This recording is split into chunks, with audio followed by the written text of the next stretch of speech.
अस्सलाम वालेकुम।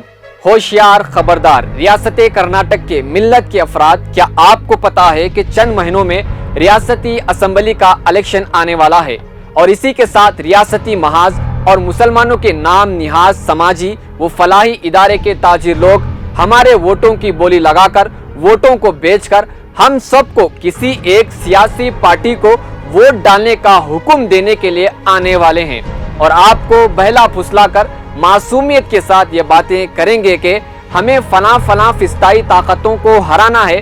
अगर ये इख्तिदार में आ गई तो मुसलमानों का जीना मुश्किल हो जाएगा, मुसलमान सुकून से नहीं रह पाएगा।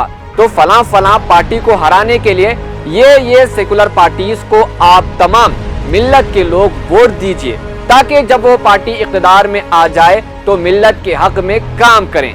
ये बात हर 5 साल में जब इलेक्शन नजदीक आता है तो ऐसी बातें मिल्लत के नाम निहाद तंजीमें करती हैं और फिर इलेक्शन के बाद जिस तरह जीता हुआ कैंडिडेट गायब होता है, इसी तरह ये जो मिल्लत के हमदर्द और नाम निहाद तंजीमें हैं ये भी गायब हो जाते हैं और दोबारा फिर 5 साल बाद मिल्लत के वोटों को फरोख्त करने के लिए मैदान में फिर से आ जाते हैं। तो नाज़रीन, सवाल यह है कि कब तक इसी तरह का अमल जारी व सारी रहेगा? क्या मिल्लत के अंदर मुखलिस अफराद नहीं है जो पूरे 5 साल तक अवाम के मसाइल को उठाएं और सियासी पार्टियों पर दबाव बनाकर मुसलमानों के मसाइल को हल करने की भरपूर कोशिश करे और मिल्लत को सियासी एतबार से बेदार करे? क्या जो कर्नाटक रियासत के अंदर जितने भी फलाह व बहबूद NGOs इदारे हैं वो तमाम अफराद कॉमन मिनिमम प्रोग्राम बनाकर सियासी पार्टियों के सामने अपने मुतालबात और कंडीशंस रखें?